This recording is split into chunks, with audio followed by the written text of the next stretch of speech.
it's worth mentioning when we hear two-state solution. When they say two-state solution, They never say 2 states for 2 people. Ever. Exactly. Ever. To them, it's one Palestinian and one state. Yet to be conquered. No, it is. It can be called Israel, but no, it's not. But the point is, it doesn't have to be Jewish according to them. And to his credit, I will say that President Obama also recognized this finally, because he didn't start off there.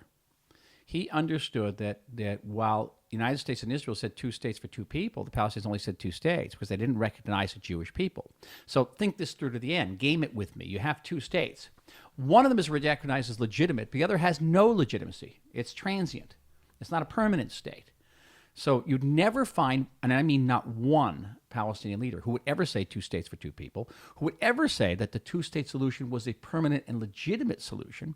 And you'd never find a Palestinian leader who would say end of claims, end of conflict. In other words, you reach a 2-state agreement, And then the conflict goes on. And a Palestinian who I never met or heard of a Palestinian who gave up the right of return. Or To it wasn't going to happen. it's- Again, I don't want to belabor that phrase, I but it was think- not going to happen. And I think, to me, the right of return equals my annihilation. Of course. It's not that obvious to everybody. But that was just one aspect of it. It was also educating children. It was also not recognizing. right. But this is the fundamentals. It's I also think, paying to me. terrorists in jails. What's the message for paying in terrorists in jail? So it's upholding an idea that terrorism, killing Jews, is essential for Palestinian identity. Now, so these were all non-starters. So in the deal of the century, it addresses all these issues. It doesn't try to shrug them off as previous peace plans did. It takes them head on and said, okay, no right of return, no funding terrorists in Dale, no education to young people to destroy the state of Israel, an end to all that. And that is crucial. That's why it's considered pro-Israeli, I guess. Yet, all of that press, what was the word you said? Brouhaha, the reaction to the frenzy, overlooked the very significant Israeli concessions that were made in the plan. So what did Israel concede? Territory in the Negev. But let's get to that. First of all, land swaps.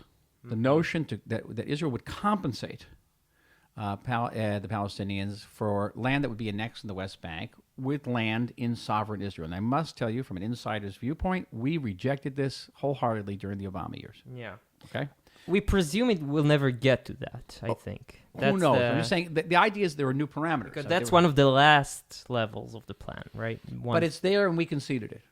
Israel conceded a connection, a rail connection or otherwise, between the West Bank and Gaza. That was far from a consensus issue among Israeli decision makers.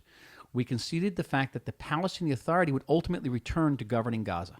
And that was a hotly contested issue among Israeli policymakers. Many people were very comfortable with the, divide and rule type of situation where you had Hamas in the West Bank or another entity in the West Bank, and Hamas in Gaza, another entity in Gaza, and another entity in the West Bank. It was comfortable for the state of Israel not to have a Palestinian entity on both to the east and the west of us.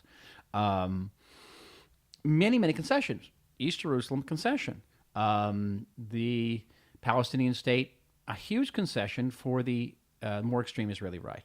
And I was shocked at some of the expressions of elation that followed in the immediate aftermath of the publication of the deal of the century by settlers and other elements on the Israeli right. And I thought to myself, okay, this is going to end. They're going to wake up, after a night of binging and wake up with a headache, and the headache's going to be the Palestinian state. And that's happening right now. I don't know what would have happened if blue and white had succeeded in bringing the Trump plan to a vote in the Knesset, and prominent members of the Likud and other right-wing representatives would have to get up and vote for a Palestinian state. That would have been very, very difficult. So there are significant concessions in there. And there are sticking points. There are 15 settlements that are sort of stuck in the Palestinian areas. There's the question of annexation. And when the night of the press conference, I turned to my partner and I said, "Oh, that annexation is not going to come about." Now. Not for a while, not forever, but now, because the key to this whole plan is Saudi acquiescence, and if the Saudis aren't on board, it probably won't stand a chance. Mm-hmm. And if Israel were to turn around and annex large segments of the West Bank the next day after the announcement of the deal, the Saudis would be frightened away.